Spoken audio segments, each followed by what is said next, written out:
उत्तर प्रदेश के वाराणसी में भीषण नरसंहार हुआ है।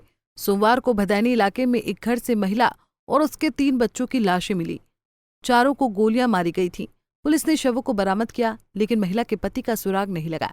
पुलिस ने उसे फरार मान लिया और प्राथमिक जानकारी सामने आई कि फरार शख्स ने तांत्रिक के चक्कर में फंसकर पत्नी और 3 बच्चों की हत्या कर दी।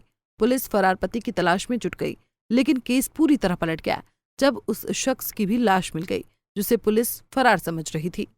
वहीं उसकी लाश जिस हालत में मिली वो भी हत्या लग रही है, जबकि पुलिस को शक हुआ कि 4 हत्याएं करने के बाद सुसाइड किया गया हो, लेकिन जांच में मामला कुछ और निकला। अब पुलिस के अनुसार 5 लोगों की हत्या हुई है, लेकिन बड़ा सवाल ये है कि आखिर हत्याएं किसने की और क्यों की। पुलिस कड़ी से कड़ी जोड़कर इस सवाल का जवाब तलाशने की कोशिश कर रही है।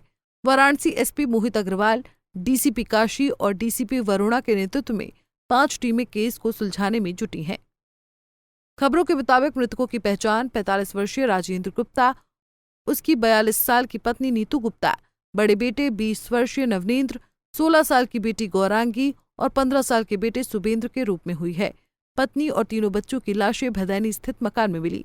वहीं राजेंद्र गुप्ता की लाश रोहनिया स्थित उसके मकान में अर्धनग्न हालत में मिली।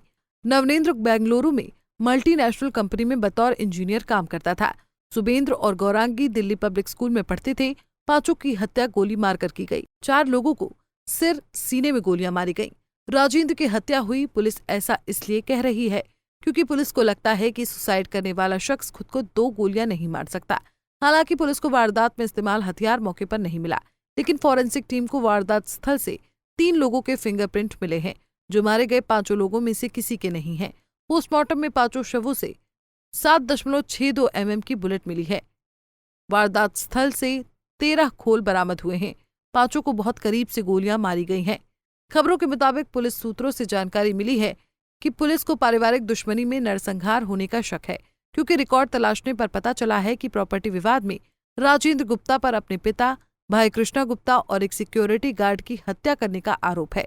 पुलिस का शक कृष्णा गुप्ता के दोनों बेटों जुगनू और विकी पर है, क्योंकि वारदात वाली रात दोनों को राजेंद्र गुप्ता के घर के पास देखा गया था। पुलिस ने शक के आधार पर दोनों को तलब भी किया। जुगनू मंगलवार रात को पूछताछ के लिए थाने पहुंच गया था और विकी का फोन बंद आ रहा है। उसकी लोकेशन अहमदाबाद में मिली है। दोनों वारदात स्थलों के बीच लगे सीसीटीवी कैमरे पुलिस खंगाल रही है। पुलिस को शक है कि जुगनू विक्की ने सुपारी देकर परिवार की हत्या कराई है। 27 साल पहले हुए हत्याकांड का बदला लिया गया है। बहरहाल जो भी हो, लेकिन फिलहाल पुलिस इस गुत्थी को सुलझाने में जुटी हुई है। हम इस वक्त खड़े हैं राजेंद्र गुप्ता के उसी कमरे के बाहर, जहां पर राजेंद्र गुप्ता की पत्नी और 3 बेटा बेटियों की लाश मिली थी। फिलहाल मौके पर पुलिस ने उन कमरों को सील कर दिया है और सील करके अब यहाँ पुलिस का पहरा बैठा दिया गया है। लेकिन वाराणसी पुलिस के लिए ये सबसे बड़ी चुनौती है कि ये हत्या है या आत्महत्या। फिलहाल पुलिस तो पहले ये दावा कर रही थी कि राजेंद्र गुप्ता ने अपनी पत्नी और अपने बेटे बेटियों की हत्या कर दी है और उसके बाद फरार हो गया। लेकिन कुछ देर बाद वाराणसी पुलिस को ये सूचना आती है कि वाराणसी के रोहनिया थाना क्षेत्र के अमरा अखरी गांव में एक बॉडी मिली है जो कि राजेंद्र गुप्ता की है। फिर उसके बाद पुलिस हरकत में आती है। तत्काल जो है पूरे इलाके में छानबीन शुरू करती है, जांच को आगे बढ़ाती है। जांच में ये बातें जो दावा किया जा रहा है, सूत्र बता रहे हैं कि इस पूरे हत्याकांड को शूटरों ने अंजाम दिया है। फिलहाल पुलिस के हाथ कुछ सीसीटीवी लगे हैं, जिसमें जो कुछ युवक हैं जो मुंह बांध के निकल रहे हैं। पुलिस अभी किसी भी ठोस नतीजे पर नहीं पहुंची है। फिलहाल पुलिस परिवार के एक भतीजे और नौकरानी को हिरासत में लेकर पूछताछ कर रही है और साथ ही साथ हर बिंदुओं पर जांच कर रही है ताकि इस पूरे हत्याकांड को सुलझाया जा सके।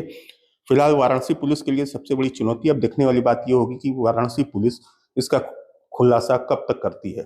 विपिन मिश्रा, पंजाब केसरी टीवी, वाराणसी। हमसे जुड़े रहने के लिए हमारे YouTube चैनल को सब्सक्राइब करें और नई वीडियो की नोटिफिकेशन के लिए बेल आइकॉन को दबाएं। अगर आप ये वीडियो Facebook पर देख रहे हैं तो लाइक जरूर करें और ज्यादा से ज्यादा शेयर करें। धन्यवाद।